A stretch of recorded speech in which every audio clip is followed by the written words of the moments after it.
అయ్యో కేంద్రం, ఈ రోజు నా పని అయిపోయినట్టే.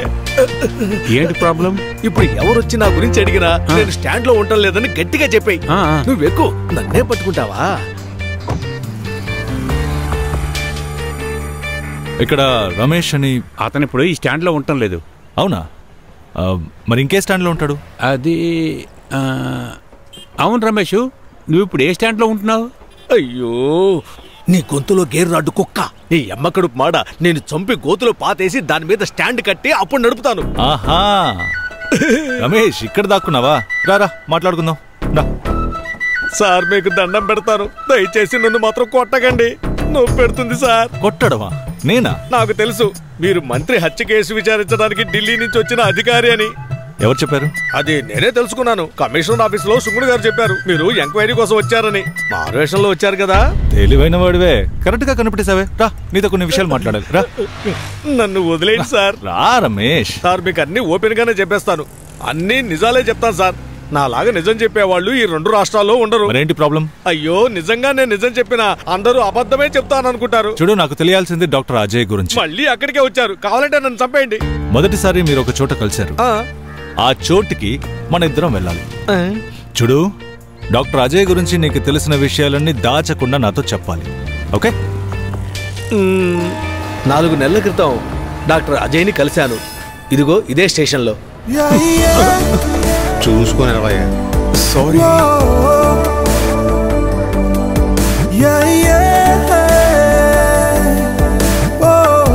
కేంద్ర ఆరోగ్య శాఖ మంత్రి రిజైన్ చేయాలని ప్రతిపక్షాల డిమాండ్. ఒక బంగారు బాతు దొరికింది రోయ్. హలో, టాక్సీ కావాలా? అన్నా, నేను బస్ స్టాండ్కి వెళ్ళాలి, షార్ట్ కట్ ఉంటే చెప్తారా? బస్ స్టాండ్కా? అక్కడి నుంచి ఇదిగో ఈ అడ్రస్కి వెళ్ళాలి. ఎక్కడి నుంచి వస్తున్నావు? కోల్కతా నుంచి. నేను ఈ ఊరికి కొత్త. అలా చెప్పు, అందుకే నీకేమీ తెలియలేదు. దేని గురించి? ఈ రోజు బస్సు స్ట్రైక్, ఒక్క బస్సు కూడా తిరగదు.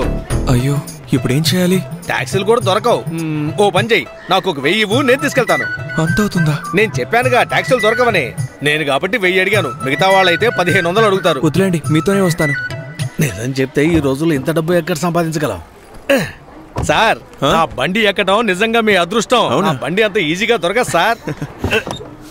ఒరే రమేష్, ఇలా మోసం చేసి సంపాదిస్తే నీకు అరుగుతుందా? అరగదు, ఈనో తాగి అరిగించుకుంటాను. నువ్వు జరగరా, ఉపదేశాలు ఇస్తున్నాడు. సార్, తప్పుగా అనుకోకండి, డబ్బులు ముందే ఇచ్చేయాలి. ఈ విషయంలో చాలా గొడవలు జరిగాయి. తీరా అక్కడికి వెళ్ళి దిగి డబ్బులు లేవంటే నేను ఇబ్బంది పడాలి, అందుకే ఇస్తాను. ఇప్పుడు కరెక్ట్ గా ఉంటుంది. వెళ్దామా సార్? జిల్ జిల్ జిల్ జిల్ జిగేలు రాణే. సార్, ఏమనుకోకండి, కారులో FM సెట్ లేదు, అందుకే నేను పాడి వినిపిస్తున్నాను. 7 ఏళ్ళు సంగీతం నేర్చుకున్నాను. అన్నా, సైడ్ లో ఒకసారి ఆపు. నా ఫ్లో ఆగిపోయింది. ఏమైంది సార్? బస్సులు స్ట్రైక్ అన్నావు, అదిగో తిరుగుతున్నాయిగా. క్షమించండి సార్, పొద్దున 6 గంటల నుంచి అక్కడే ఉన్నాను, ఒక్క సవారీ కూడా దొరకలేదు. ఇప్పుడు సార్ రాగానే నాకు దొరికింది. మరి మేము కూడా బతకాలి కదా సార్. పైగా ట్యూమర్ వచ్చిన దగ్గర నుంచి సవారీలు తగ్గాయి సార్. అన్నా, నీ క్యాన్సరా? క్యాన్సరా? ఎవరి క్యాన్సర్? మీరే ఇప్పుడు ట్యూమర్ అని చెప్పారుగా. అయ్యో సార్, మొబైల్ తీసుకొని బటన్ నొక్కగానే కారు వస్తుంది కదా, దాని గురించి అన్నాను. ఓహో, ఊబర్.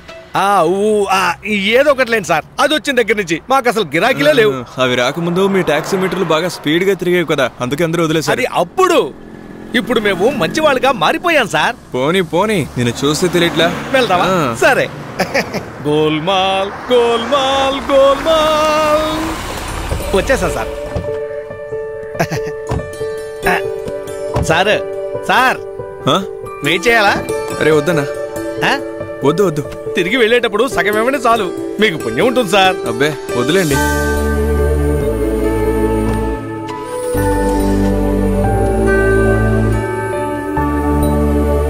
ఇదిగో, ఎవరు నువ్వు? ఫాదర్ యేసుపాదంని కలవడానికి వచ్చాను. ఫాదర్ బయటికి వెళ్ళారు. ఎక్కడి నుంచి? కోల్కతా నుంచి వస్తున్నాను. ఓ, ఇప్పుడు వస్తారు. చర్చిలో ఒక హాస్టల్ ఉంది, దానికి కావాల్సిన సరుకులు తేవడానికి వెళ్ళారు. రండి, నాతో రండి. మీరేనా ఇందాక టాక్సీలో వచ్చింది? అవును. సిటీ నుంచి వచ్చారా?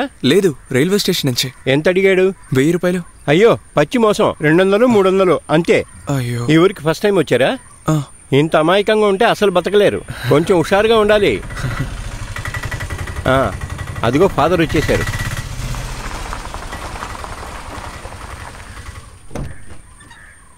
ఎవరే ఇతను? మీకోసం వచ్చారు ఫాదర్. ఎవరు నువ్వు? నేను ఏంటో చెప్పండి. ఏంటి 1000 రూపాయలు తక్కువగా ఉందా? అదెలా ఉంటుంది? నీకు ఇవ్వాల్సిన 10,000 రూపాయలు కవర్లో పెట్టి అంటించి మా వాడి చేతికి ఇచ్చి వచ్చాను. వాడే కొట్టేసి ఉంటాడు. ఫాదర్ మీరేమంటున్నారు? వాడే కాజేసి ఉంటాడు. ఫాదర్ మీరు నన్ను ఎప్పుడు డబ్బులు ఇవ్వమన్నారు? నేను ఇవ్వను లేదు, ఇక మేట ఇవ్వబోయేది లేదు. ఒరే ఆ కామేశ్వరరావు షాప్ లో లేనప్పుడు హిందీ కురాని డబ్బులు ఇచ్చి సరుకులు మొత్తం తీసుకొచ్చేసాను. ఒరే ఆ కామేశ్వరరావు ఉత్తి పిసినారోడ్రా, ₹1 తగిన సరుకులు ఇవ్వడ్రా. చర్చి, అనాథాశ్రమం వీటి గురించి ఆలోచించకపోతే నేనేం చేయను? అన్నట్టు ఇంతకీ నువ్వెవరు అసలు? నేను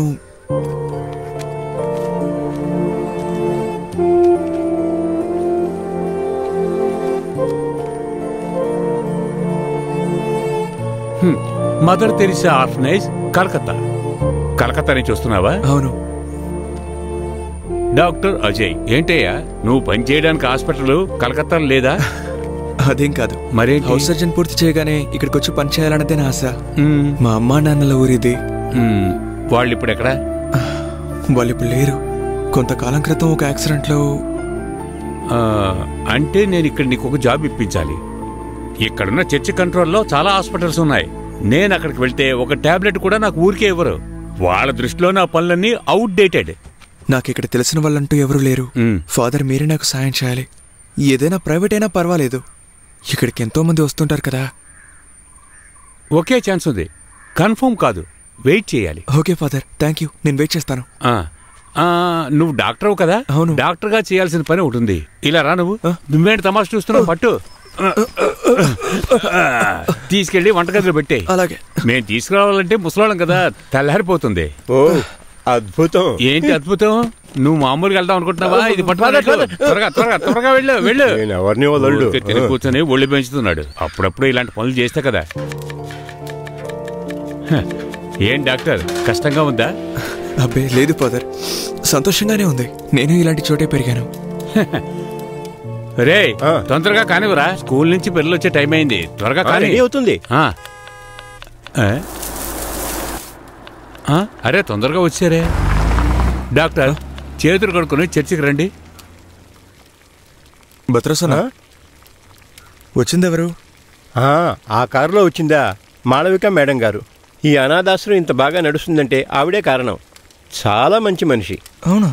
మీ విషయం ఆవిడతో చెప్తానని ఫాదర్ చెప్పారు.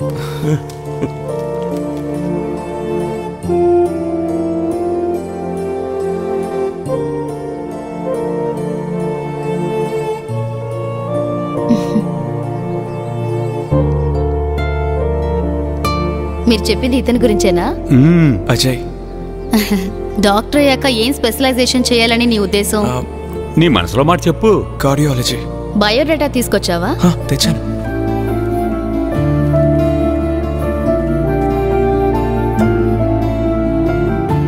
ఓకే, సర్టిఫికెట్స్ అన్ని తీసుకుని రేపు హాస్పిటల్కి వచ్చి హెచ్ఆర్ డిపార్ట్మెంట్ తో రేపు నేను మాట్లాడతాను. అంటే ఉద్యోగం దొరికాక అజయ్ ఇటువైపుకి రాలేదా? వచ్చాడు 3-4 నెలల తర్వాత. ఆయనతో 2 అమ్మాయిలు కూడా ఉన్నారు. ఏంట్రా ఇది? ఇంకో 2 కావాలి. చర్చ్ ఫాదర్ ఎవరినో మోసం చేశారను? తను మిత్ర, కానీ అదేమంత పెద్ద విషయం కాదు. మరేంటి? అదేంటంటే పిల్లల గ్రూప్ స్కీమ్ కోసం. ఆయన మన ఫాదర్ కంటే చాలా గొప్ప మనిషి. ఎవరిని మోసం చేయాలనే ఉద్దేశం మన ఫాదర్కే లేదు. అన్నా ఎంతైంది? 50.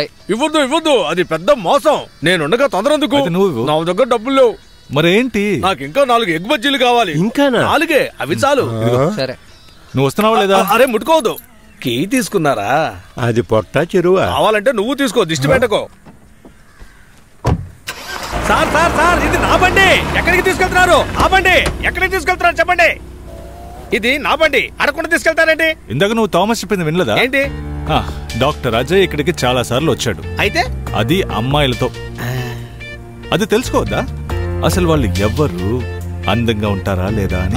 అందమైన అమ్మాయిలైతే వదలకూడదు, తెలుసుకోవాల్సిందే. వెళదాం పదండి.